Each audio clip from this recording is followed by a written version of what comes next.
Нема подобрување во нивото на животниот стандард за жителите од брегалничкиот регион.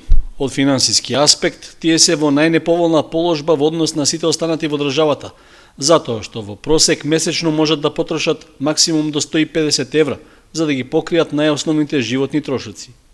Без разлика дали работат во индустријата, пред се текстилната, или се земјоделци, просечната годишна заработувачка е на слично ниво.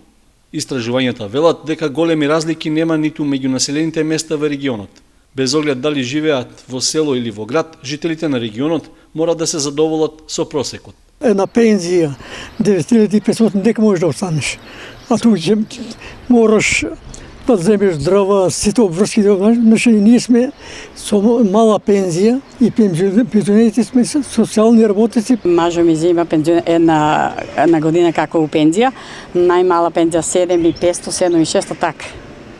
И ништо друго немаме. Сметките платиме, струја, вода, телевизија, телефон и коме речи си друго така само и апчиња.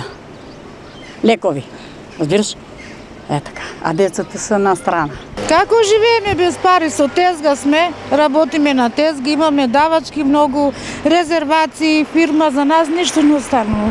Единствена предност од живењето во град е што релативно полесно би можело да се најде вработување, и тоа најчесто во текстилните компании. Штипскиот пример е најкарактеристичен, но и таму месечните примања не се надпросечните за целиот регион. Во однос на Кочани, кој на истокот од државата е рекордер по невработеноста, Штип пак веќе има проблеми со наоѓањето квалитетна работна сила. Оние што овде нема да најдат работа, најчесто се определуваат да заминат во странство. За 2 дена заминуваме за Америка. Така. У наша населба, секоја друга куќа, се са по Шведска, по Германија моите, едното Италија, едното Германија и не ги видувам со години. Со опаѓањето на животниот стандард се намалува и бројот на жителите на градовите, што според економските аналитичари ќе предизвика недостиг од квалификувана и млада работоспособна сила. Сето ова на крајот придонесува за отежнат економски развој и дополнително влошување на веќе неповолните состојби.